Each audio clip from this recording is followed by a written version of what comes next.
Ju ngjatjeta me që të nderuar, sidomos jo në diaspor.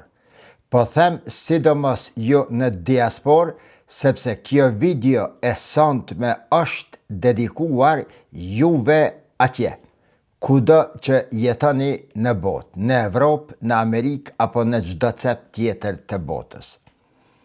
Ta dini, për herë të parë në historinë politike të Kosovës, diaspora nuk është vetëm një faktor ekonomik që dërgon remitanca dhe mban gjallë mira familje. Sot, diaspora jonë është ndruar në një faktor politik që mund të ndikoj drejt për drejt edhe në përbërjen e kuvendit të Kosovës. Pyetja që duhet shtruar këto me patjetër është: sa mund të ndryshojnë margjimtarët tanë rezultatin e zgjedhjeve? A mund t'i shtojnë 1, 2, 3 apo 4 deputet një partije të caktuar në Kosovë? Dhe kjo është ajo që do ta analizojmë me izën e Zotit, sonte me fakte, me statistika dhe me llogaritje konkrete. Nisur nga Gjermania e Zvicra deri në Austri, e Skandinavi, SBA dhe vendet të tjera në botë, qindra mijëra shqiptar po e ndjekin me vëmendje zhvillimin politik e tani të zgjedhjeve në Kosovë. Ata po jetojnë në shtete ku funksionon ligji, meritokracia dhe administrata profesionale. Dhe pikërisht për këtë arsye, vota e tyre shpesh dallon nga ajo brenda Kosovës. Diaspora nuk voton vetëm për interesin e ditës, siç votojmë ne teksa jemi këto shumica prej neve, por ajo voton për një vizion afatgjat të shtetit të Kosovës. Dallimi substancial është pikërisht në këtë fjalinë e fundit që e thash. Prandaj miq, sonte në këtë video do të shohim se cilat shtete e mbështesin më shumë vetëvendosjen, ku janë më të forta LDK-ja dhe PDK-ja dhe çfarë mesazhi politik po dërgon margata shqiptare për politikën në Kosovë. Një fakt është i padiskutueshëm. Asnjë qeveri serioze në Kosovë nuk mund më ta injoroj diasporën tonë.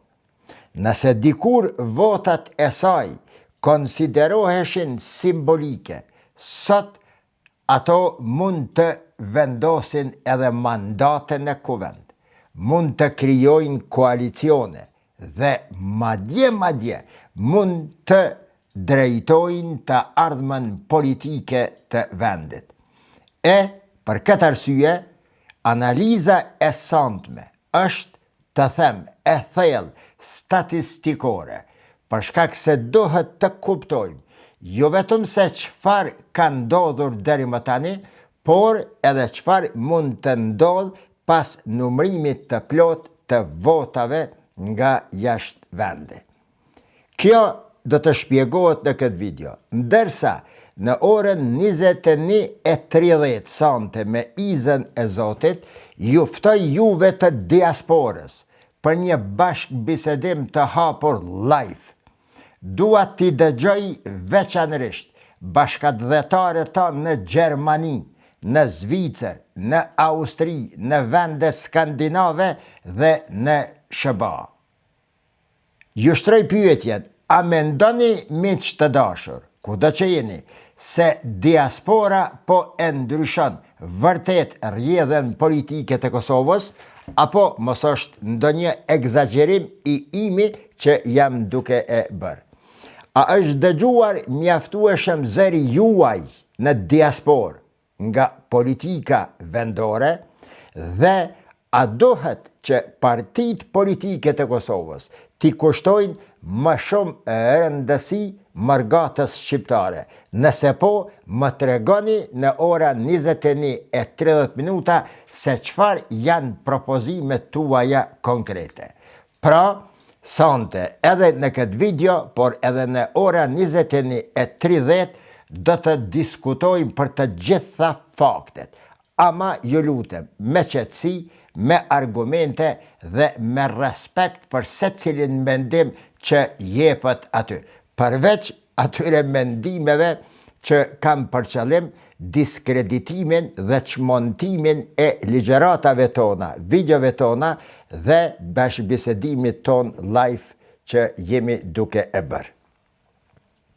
Para se të hyj në analiza statistikore, dua t'ju përmendit diçka, juve në diasporë dhe shqiptarve kudo që janë në gjeografinë shqiptare. Sipas për llogaritjeve të përafërta, jo të sakta, sepse nuk mund të di askush, diaspora e Kosovës vlerësohet të jetë rreth 800.000 deri në 1 milion persona. Ka njerëz të cilët thonë se janë mbi 1.300.000. Remitancat që dërgohen në Kosovë kanë kaluar 1 miliard dollarëshin në vjet, 1 miliard euro, sipas statistikave zyrtare të bankave tona, që kjo përbën natyrisht së paku 17% të GDP-s së Kosovës. Se çfarë është GDP-ja e Kosovës dhe sa është ajo si ndërlidhet me diasporën, do ta shpjegoj pak më vonë, para se të filloj statistikat dhe analizat e zgjedhjeve. Që kjo 17% e GDP-s të Kosovës llogaritet një përqindje shumë e lartë, ndoshta më e larta në krejt Evropën. Një pjesë e konsiderueshme e investimeve private në Kosovë lidhen drejt për drejt ose tërthorazi me diasporën, gjë që shkon shumë më larg përtej 1 miliard dollarëshit remitanca. Miq, megjithëse që unë e kam përmend pak në një video, në 2-3 video në fakt shkurtimisht, a ju ka shku mendja ndonjëherë se sa keni pasuri, sa ka pasuri diaspora jonë? A e keni bën ndonjëherë qoftë edhe vetë me familjar aty vlerësimin e pasurisë së diasporës? Nëse jo, më lejoni këto dhe ju pastaj e kuptoni edhe më mirë nga një perspektivë shtesë se përse Mustafa Bajrami vazhdimisht flet për një politikë ndryshe, për një qasje ndryshe, për një vlerësim shumë më të thellë të diasporës, pa i shtuar kësaj edhe faktorët e tjerë përtej faktorit ekonomik dhe financiar për të cilën tani do të flas. Miq, kështu llogariteni. Ta marrim vetëm Gjermaninë, Zvicrën, Austrinë dhe SBA-n e pjesërisht edhe vendet skandinave. Llogariten se janë diku afër 400.000 familje shqiptare nga Kosova që jetojnë jashtë. Dhe pasuria mesatare neto për familje do të jetë aty 200 deri në 300.000 euro. Llogaritur shtëpit, kursimet bankare, pensionet, bizneset e vogla, aksionet e tyre, që atëherë vetëm kjo kategori llogaritet se ka diku mbi 120 miliard euro neto pasuri.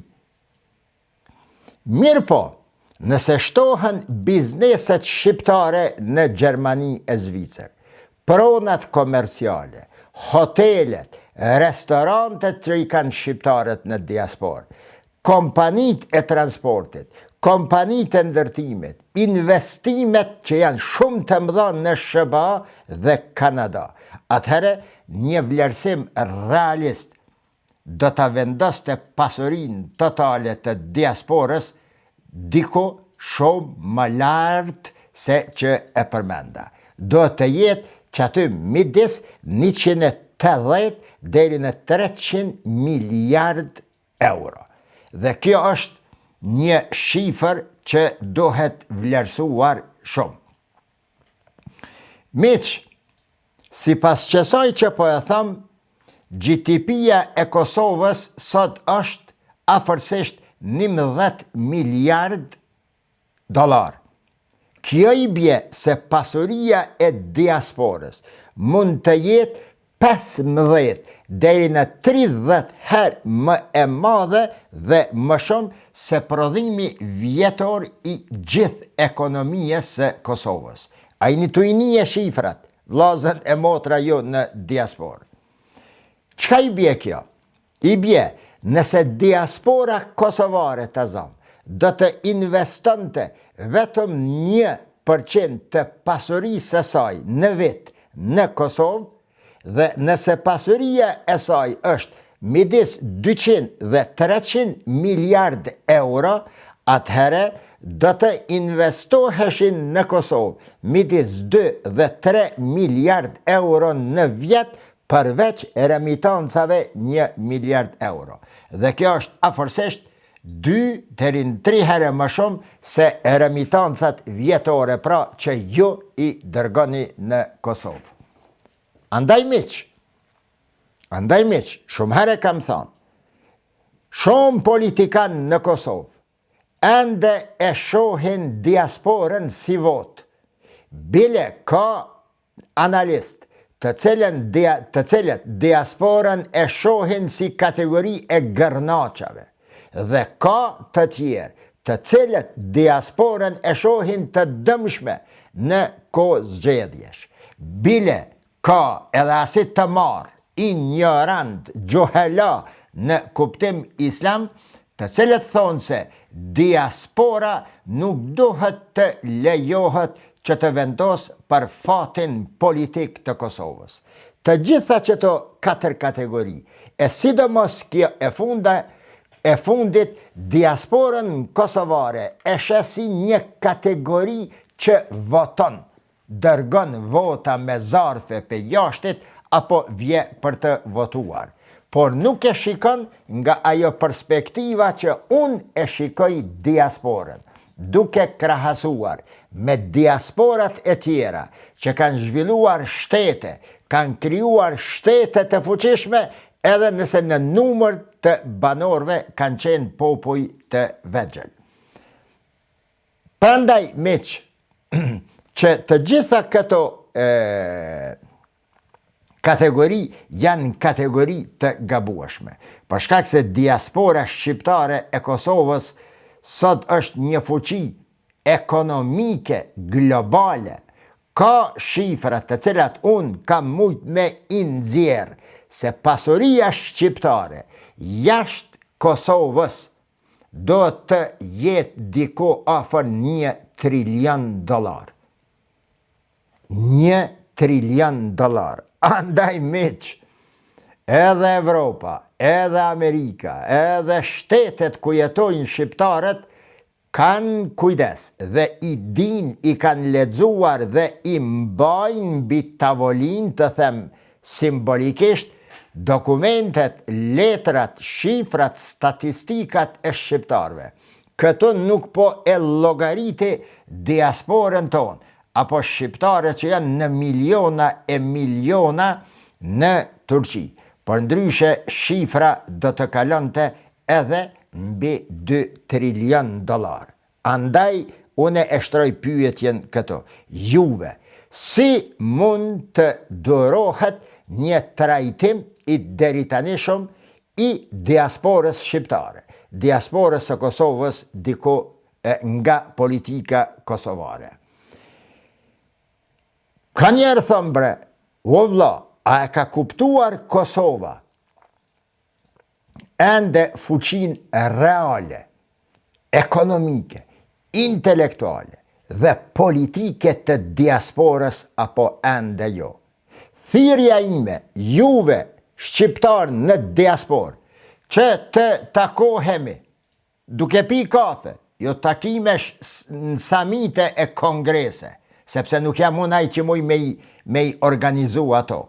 Të ke fundi nuk jam pjesë e diasporës, s'po ku deri më tani.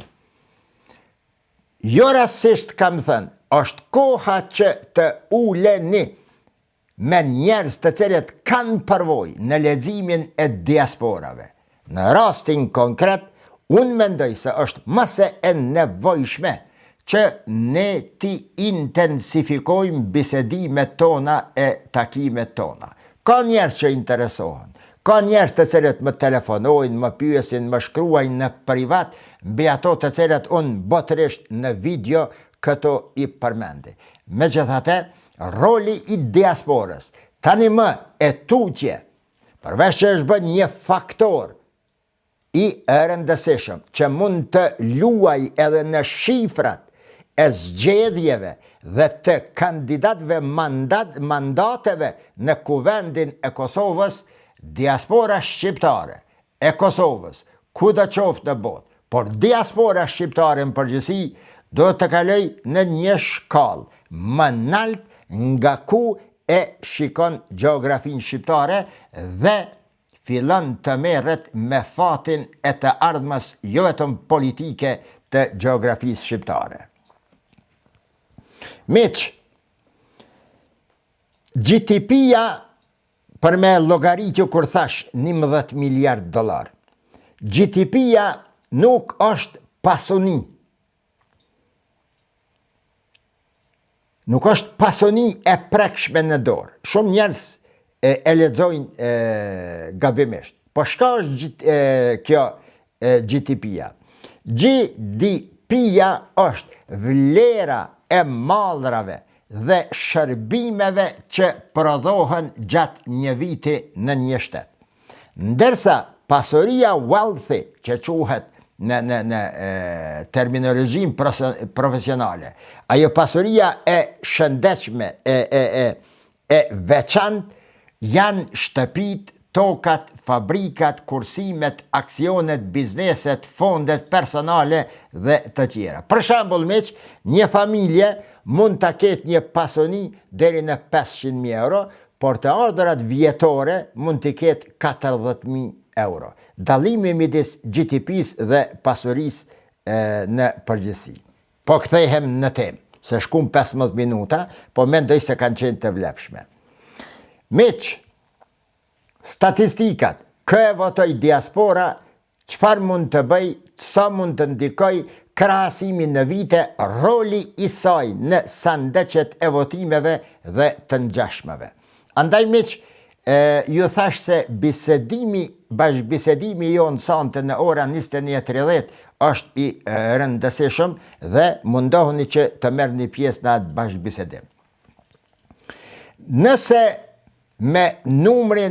me termin, numri i përgjithshëm i votuesve kosovar në diasporë, nënkuptohet votuesit e regjistruar për të votuar nga jashtë Kosova, atëherë shifrat flasin, shifrat zyrtare të fundit të KQZ-s për zgjedhjet e 7 qershorit 2026 tregojnë se janë pranuar nga jo në KQZ mbi 117.000 aplikime për regjistrimin e votuesve tanë në diasporë.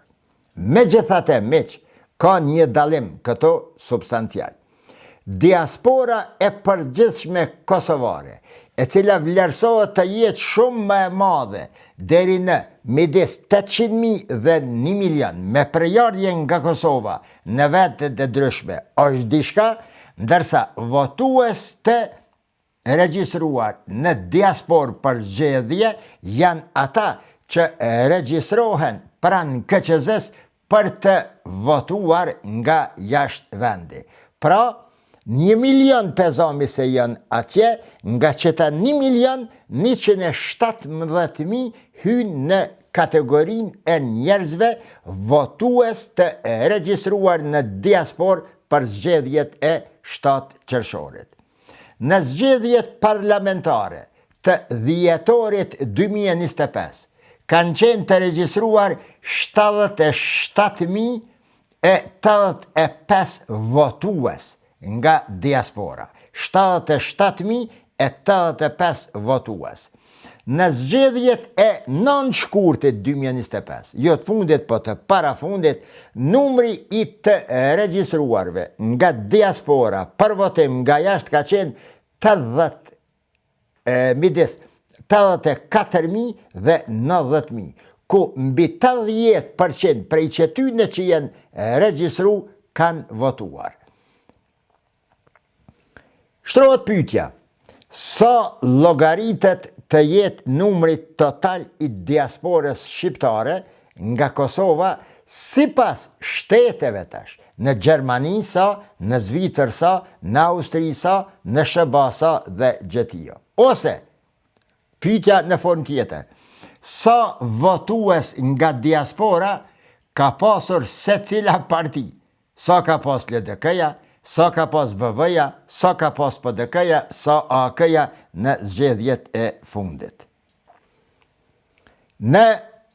Për zgjedhjet parlamentare të nënshkurtit, jo 28 dhjetorit, të nënshkurtit 2025, votat e diasporës janë numruar veçmas dhe kanë ndikuar dukshëm në rezultatin përfundimtar. Shpërndarja e votave tuaja në diasporë sipas partive kryesore ishte afërsisht mesavian. Lëvizja vetëvendosje kishte marrë rreth 58%, LDK-ja rreth 26%, PDK-ja rreth 9%, Aleanca e Ramush Haradinajt 3%, ndërsa të tjerët në total diku rreth 4%. Numri i votuesve nga diaspora që votuan ishte, thash pak më lart, që aty pak nën 84.000. Duke u bazuar në këtë pjesëmarrje del parafërsisht shifra mesavian. Kjo lëvizja vetëvendosje mori rreth 49.000 vota, kjo LDK-ja 21.000 midis 21.000-22.000 vota, PDK-ja 7 deri në 8.000 vota, AAK-ja 2.5-3.000 vota. Të tjerët, do me thonë, diko që aty rreth 3.000 votave. A ju ka shku menja ndojherë me bo e pyetjen, meq, teksa i dëgjoni që të analiza, po edhe më parë. Pse LDK-ja vazhdon të jetë 2-3 herë ma e fuqishme në diasporë se sa PDK-ja? Si është e mundën? PDK-ja që janë sot, mesin e tyne ka njerëz ish komandanta, të cilët kanë vepruar para 20 vjetë për thirrjen e diasporës për të marrë pjesë në luftë. Si u bo që kjo PDK të jetë më e dobët se LDK-ja në diasporë së paku për 3 herë? Mendojeni që ta, e debatojmë në ora 21:30 minuta.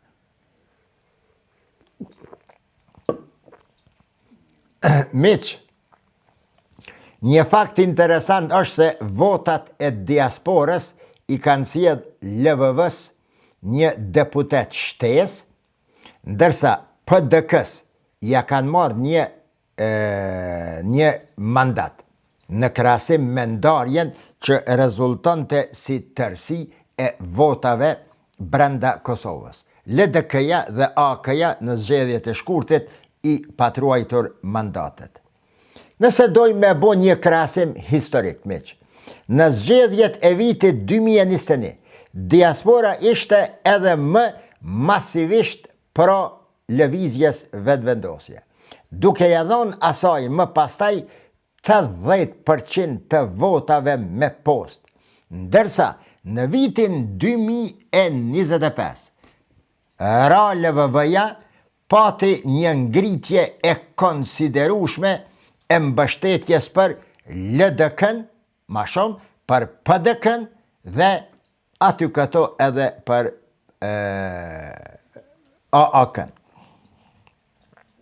Tash, ta bojmë një krahasim me shifra zyrtare nga viti 2019 e këndej, që kryesisht kemi të bëjmë me zgjedhjet parlamentare, për ato lokale nuk pohi, 2019, 2021, nënshkur shkur 2025, 28 dhjetor 2025 dhe 7 qershor 2026, me gjithë që të votat e 28 dhjetorit 2025, ende nuk dihen qartë, ende nuk I ka klasifikuar KQZ-ja e aq më pak të 7 qershorit, por të shohim.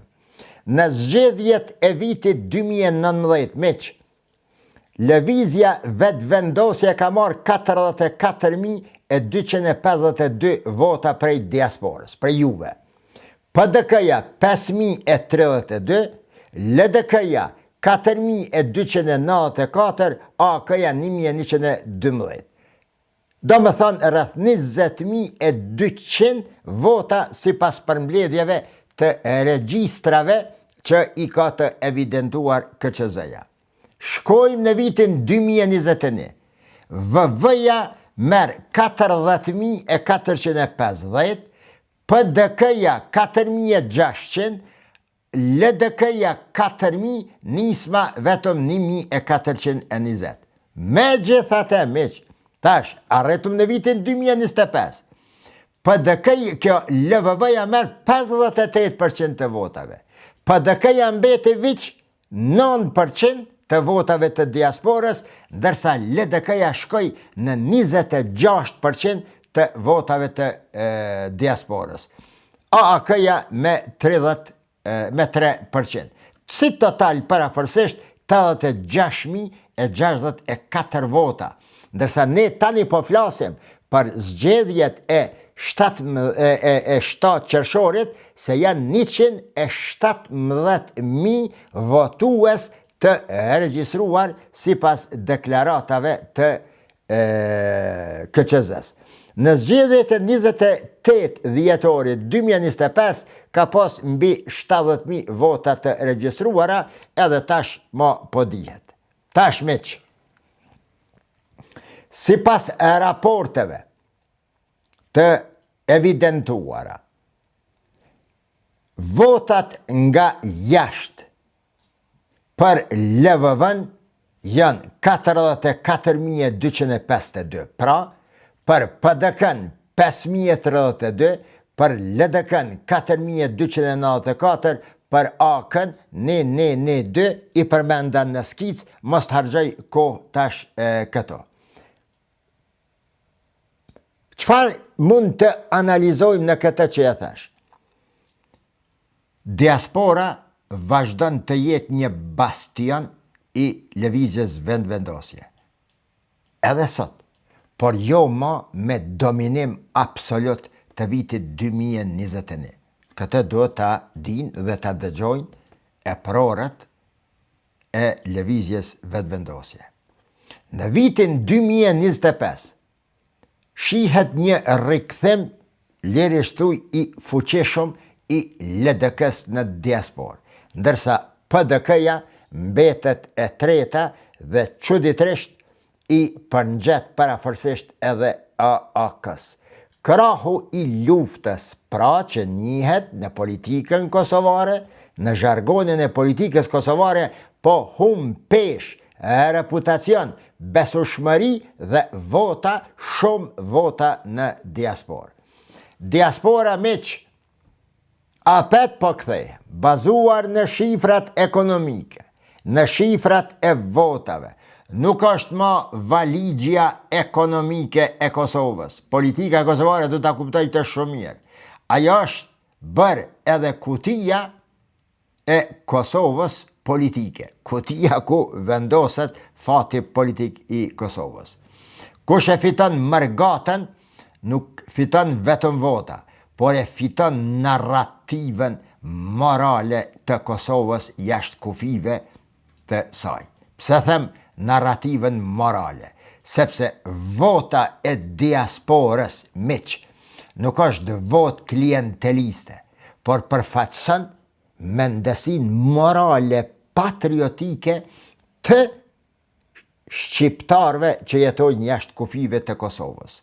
Andaj një ndër pyetje që i kam parashtruar disa herë është, a është analizuar mirë me fakte pse diaspora e do Albin Kurtin? Qka sheh në Albin Kurtin? Qka ka Albin Kurti që përkon me pjesën moralo-politike të diasporës kosovare shqiptare në botë? Nejse miq, e analizoni vetë dhe e trajtojmë ndoshta në ora 9:30. Nga cilat shtete tash kanë ardhen vota më së shumti? Për zgjedhjet parlamentare të 9 shkurtit 2025, diaspora e regjistruar kishte parafërsisht 104.924 votues. Vendet kryesore kanë qenë, a mundi me paramendu me ditën, nga cili vend kanë ardhur vota më shumti, po ju them. Nga Gjermania 44.774 vota, që i bje 42.7%. Nga Zvicra 27.248 vota, që i bje 25.9%. Nga Franca, Suedia, Austria, Italia së bashku 3.810 deri në 4.626. Veç, se cila që i bje së bashku që aty rreth 16.2% të votave. Nga Shëbaja sa jam mërmenja, hajtë thune, po ju të regoj, 2.509 vota që i bje vetëm 2.4%, Kanadaja, për të Atlantikut, 1.045 vota që i bje që aty 1.diçka%. Pra miq, Gjermania dhe Zvicra së bashku kanë përbë 70% të votuesve të regjistruar nga diaspora.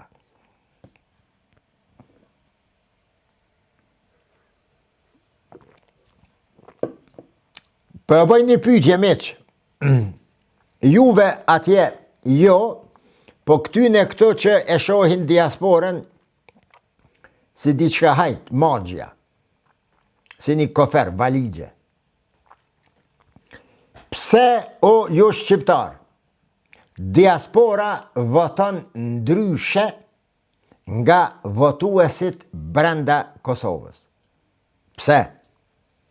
Diaspora shqiptare e Kosovës në diasporë, analiza ime, voton ndryshe nga ne që jemi këto për 5 arsye.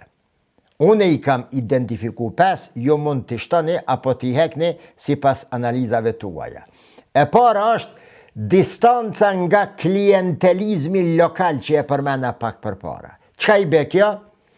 Votusin në Kosovë miq shpesh lidhet ose me vendin e punës, ose me komunën atë, me familjen, me afërsin miqësore politike, me administratën, me tenderat të ndryshëm, me punësime, apo edhe presione politike lokale që ju bëhen në fshatra. Diaspora është e lirë nga kjo varësi. Asë një prej këtyne nuk kanë të bëjnë me diasporën. E dyta miq, arsye e dytë pse diaspora voton ma ndryshe se që ne votojmë këto.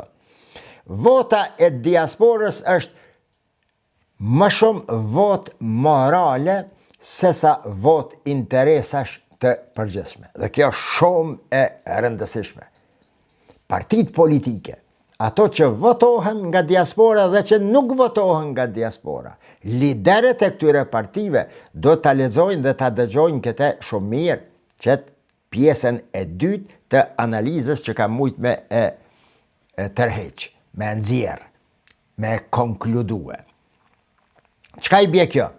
Diaspora nuk voton vetëm për rrugën, vetëm për shkollën, e as për vendin e punës, e as për komunën dhe familjarët, por voton për idenë se Kosova do të bëhet shtet normal. Kjo është ajo intenca kryesore e votës morale që është zemra e votës së diasporës, larg interesave të përditshme. E treta miq, diaspora mërgata është shumë më e ndjeshme ndaj korrupsionit se sa ne këto. Duke jetu në Gjermani, në Zvicër, në Austri, Skandinavi, ajo e krahason më njëherë Kosovën me shtetin funksional, në të cilën ata jetojnë. A ka rend, a ka ligj, a ka sigurim shëndetësor, a ka administrat, a ka ekonomi, a ka meritokraci dhe të ngjashme. Nëse qëto të cilat i përmenda, nuk i gjenë në politike që ka qenë deri më tani, nuk e voton më, e ka votuar lëvizje vetëvendosje e cila ka ardhur me premtimet se do t'i rregulloj edhe qëto të cilat i përmenda. E katërta, arsyeja e katër, diaspora miq ka prirje më të fortë për ndryshim. Pikërisht për shkak se jeton në vende ku sheh ndryshime të mëdha. Prandaj, historikisht, ka mbështetur më shumë subjekte që paraqiten si antisistem, antikorrupsion. I ka mbështet parti të cilat kanë ardhur me ide reformiste. Dhe këtë Albin Kurti e ka lexuar shumë mirë. Ose e ka lexuar dhe ashtu i është ofruar kësaj diasporës, ose për një me përmbajtja e politikave të Albin Kurtit ka qenë politika reformiste. Unë mendoj se kjo e dyta është kryesorja, prandaj e kam mbështetur unë Albin Kurtin dhe partin e tij rrjedhimisht vetëvendosjen. Për shkak se i kam besuar, jo vetëm në takimet tona, të cilat kanë qenë të numërta, jo pak, dhe kemi folë vazhdimisht për këtë. E kam pyetur, ndonjëherë më ka pyetur, por më shumë më ka shpjeguar se çfarë ndryshime dëshiron të jetë në Kosovë. Bazuar në ato që i kam dëgjuar, por edhe ato në të cilat i ka thonë në opinion, tek mua është krijuar bindja se fryma e reformiste e ndryshimeve në Kosovë ka ardhur. Andaj e kam mbështet që nga viti 2021. Dhe faktori i pestë, pse diaspora voton më ndryshe, përkundër qefit, e vullnetit, e hidhërimet të disa partive, për shkak se diaspora miq nuk është homogjene atje. Nuk është një frym në Gjermani, në Zvicër, në Skandinavi, në Amerikë, nuk është një lider, nuk është një parti, nuk është që mund t'i nxit që të shkojnë vetëm ka një drejtim. Mërgata e vjetër, për shembull, meq, në Zvicër e në Gjermani, shpesh ka kujtesën e luftës dhe të sakrificës. Plest shkojnë ka PDK-ja. Mërgata e re, studentore, profesionale, voton ma shumë për reformë, për meritokraci, për njerëz të cilët mendojnë se duhet të jenë aty, për perspektivë evropiane. Nuk është marrë me ju thonë, nuk është marrë. Ta më thonë, s'kam shka e arsyetoj, e lavdroja, po kritikoj vetë vetën, a vish po njifemi, miq. Me thonë qindra është shumë pak. Me thonë mira, për shkak se mira e rok të rinë 10.000, është shumë. Me qindra, e ndoshta me mira, ftesa, telefonata, kërkesa, shkrime, mua më vinë vazhdimisht, sidomos në kohën e parazgjedhjeve. A do t'jesh, pse nuk je, pse knej, ka njerë ka propozime dhe pyetje që si përmbajtje sa jo m'vje marre, po m'vje vështirë me ju përgjigjur. E them këte duke unal të që kjo meritokracia. Sepse njerëzit në diaspor i kanë dëgjuar ligjëratat e mia. I kanë mbajt men, mi përmenin edhe në për komente live, a i keni lezue, në për komente live më përmenin dishka shka e kumbo para 15 vjetë. E vlerësojnë meritën e dikujna. Këtoa, ho pasha zotin, a ju kumë thonën, a ju kumë të regu se filmin e Adem Jasharit, filmin e Adem Jasharit, të cilin e ka bohe El Jazeera, unë e kam qenë pas ati projekte. Nuk kam qenë i vetëm, sa i projekt ka qenë megaloman i madh. Edhe falë Zotit ja patëm arrit. Edhe zoni që lezon aty, vazhdimisht, është imi, unë e jam. A mundi me besu se në epopen 2003-2005, në epopen kur është shfaq a i film, filmi më i madh, më i kushtueshëm, kryesori për UÇK-n që është bë pas luftës. Nga jashtë Kosovës, po i vallahi edhe brenda. Asnjë s'ka mujtë më bë para Adem Jasharin si ato që e kum bënë. Jo, po e kemi bënë na. A mundi me besu miq se në kur është marrë organizimi e epopes në ABC, kineman ABC në Prishtinë, as nuk kanë thirr si musafir, si shikus. Unë isha në Dubai, atje po me më qelë telefone. Jakub Krasni që ka qenë udhëheci ati organizimi, as nuk kanë thirr.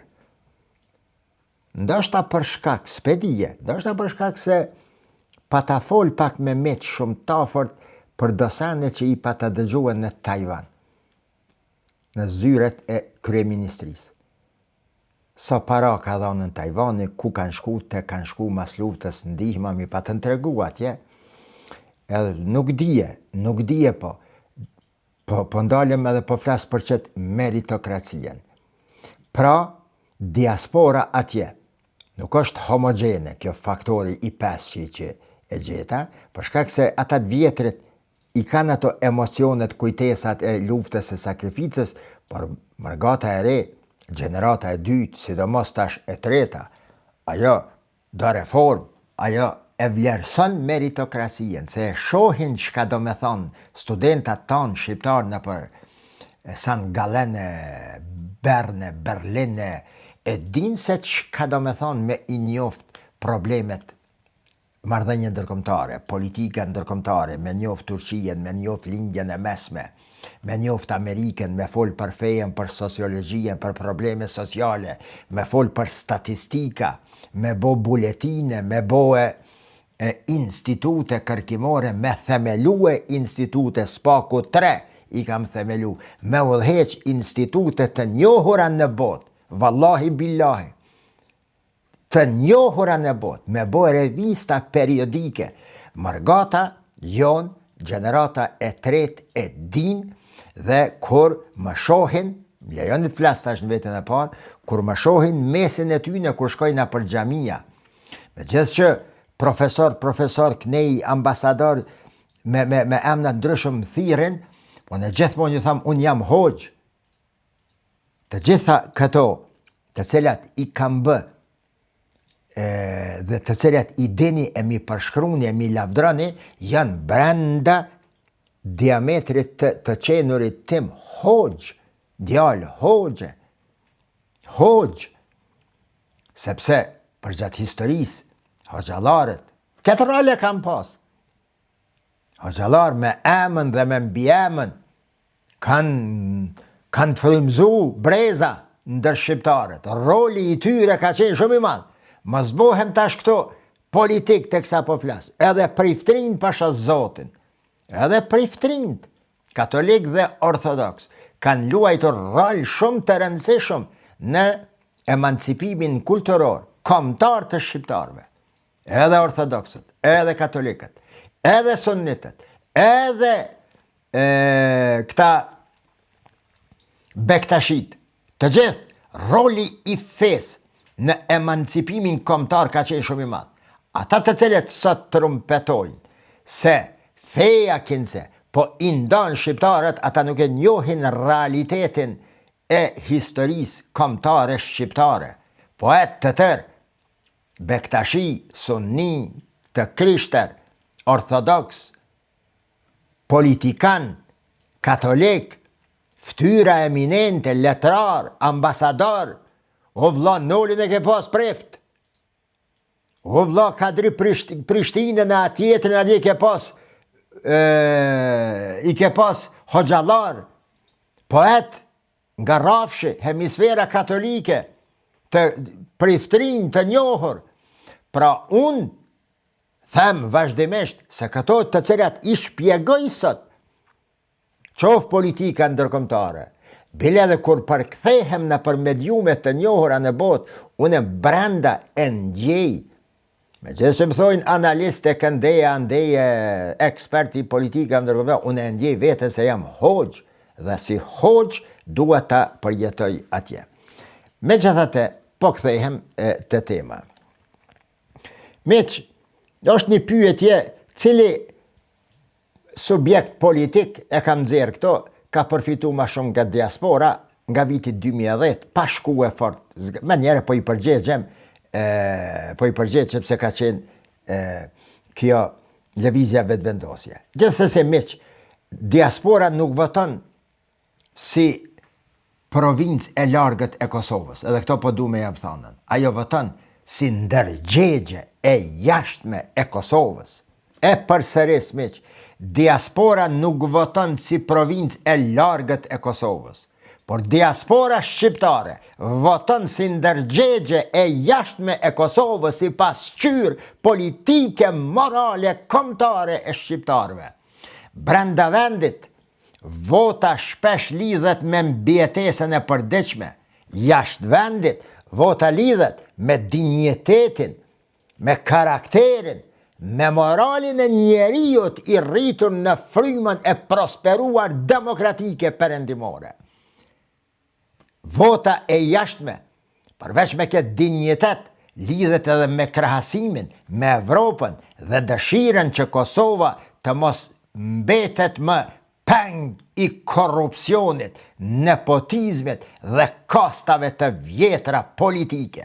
Jo vetë keni dëgjuar, komandant e jo komandant, politikan e të ndryshëm, teksa vetë në për intervista deklarojnë po, botnisht, e kom ble 5 euro, e kom ble 2 euro, e kom ble 50 euro arin, dhe ja kom shit shtetit, pe shtetit e ka ble 50, ja ka shit shtetit 5.000. I dëgjoj njerëzit këto. Nësa është një individ 2-3, ajo tinglan si një veprim i një ish komandantit të UÇK-s. Prandaj, them se vota e diasporës është vot e dinjitetit, është vot e krahasimit me Evropën dhe dëshires që Kosova të mos mbetet më peng i këtyre njerëzve, të cilët e kanë mbjell edhe e kanë ngulit thellë në tokë, degët largë në qiell të korrupsionit që e ka hangër Kosovën, të nepotizmit dhe të kostave të vjetra politike. Margata ma miq nuk është, e them, ndoshta për herë të fundit, nuk është ma vetëm bankomati ekonomik i Kosovës. Ajo është bërë edhe gjykata morale e politikës kosovare. Mos më harroni këtë fjalë. Ju lutem, mos t'ju them sa një përmendsh. Margata nuk është vetëm bankomati ekonomik i Kosovës. Margata jon është bërë edhe gjykata morale e politikës kosovare. Tash miq, sa mund të në fund të videos se u zgjat, sa mund të ndikoj diaspora në votat e tanishme? A mund të ndikoj në mandate, në ndryshimin e pozitave? I dini, po më lejoni me që e kam pregaditur këtë statistik. Me një aspekt, jo, diaspora nuk mundet me e përmbys fitusin. Nuk mundet me ndryshu bile as ranglistën e partive. Në qëtë pyetje është edhe një po.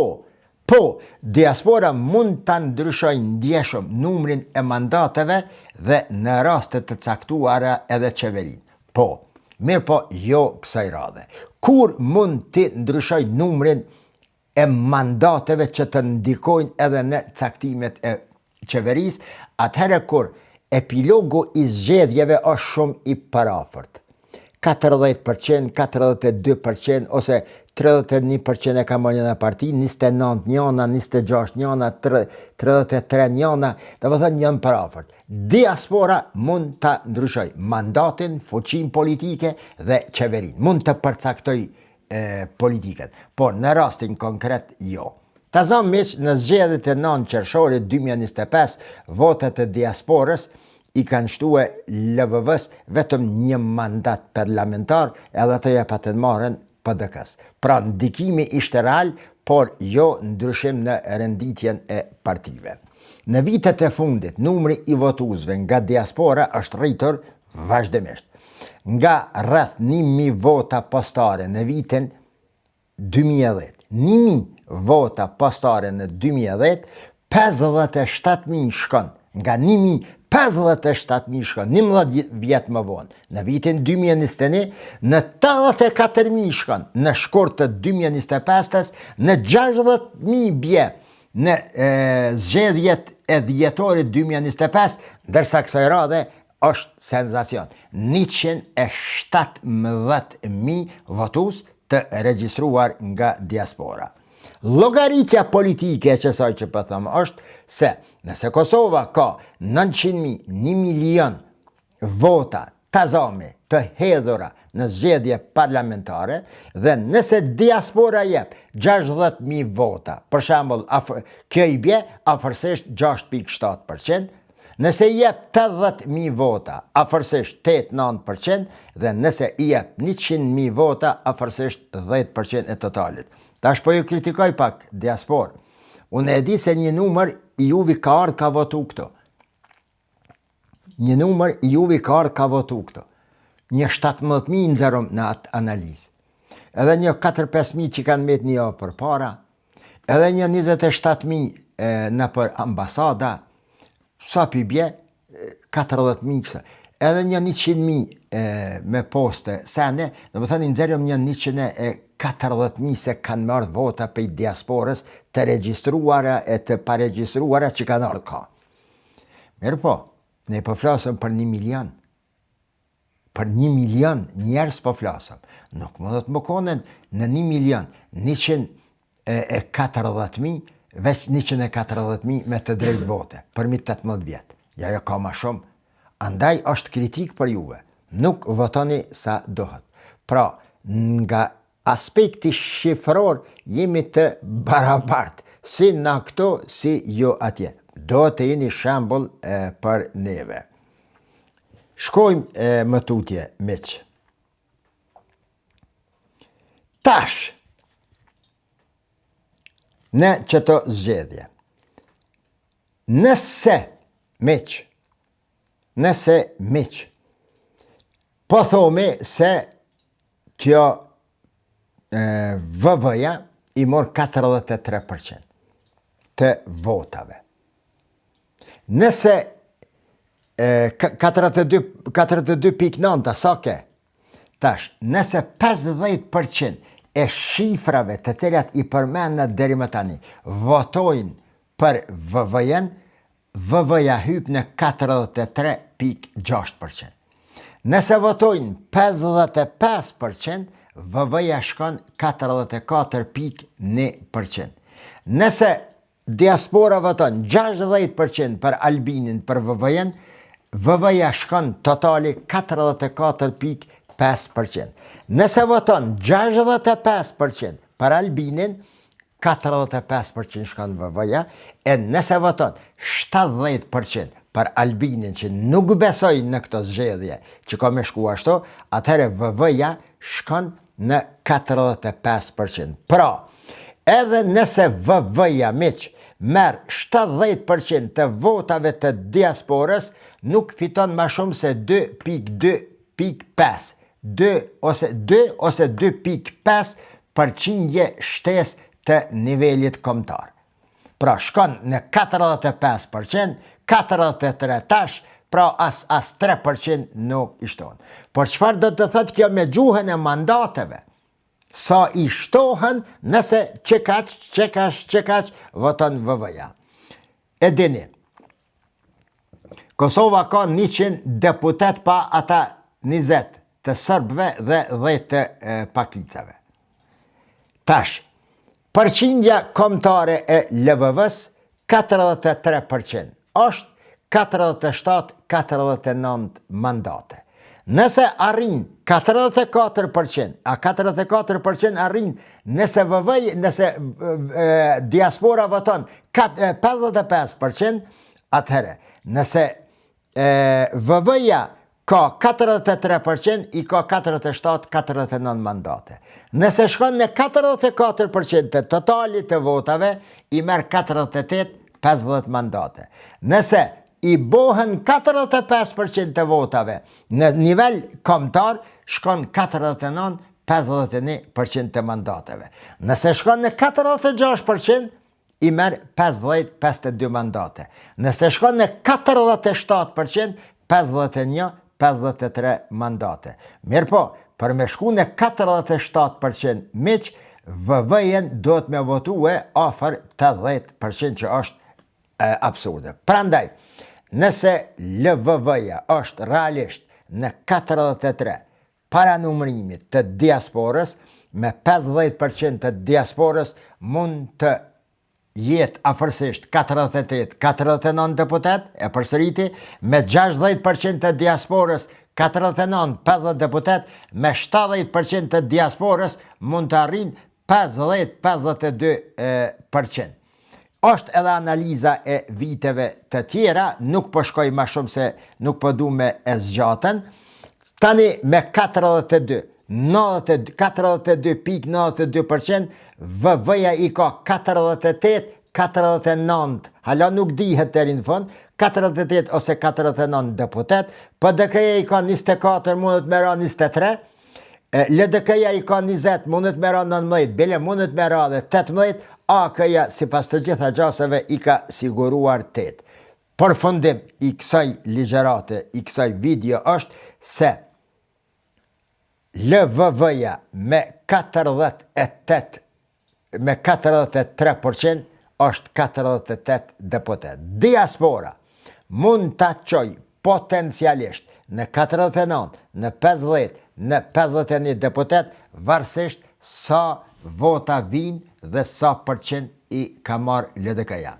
Pra, formimi i qeveris, vetëm nga LVV-ja me pakicat, është në duar tuaja. Përndryshe, ose koalicion me AAK-n, ose LDK-n, ose PDK-n, ose ka me u shkue në zgjedhjet e reja. Fati i politikës kosovare, kësaj radhe është në duar tuaja, e dashura dhe e respektuara diaspor. Shihemi në 9:30 sande.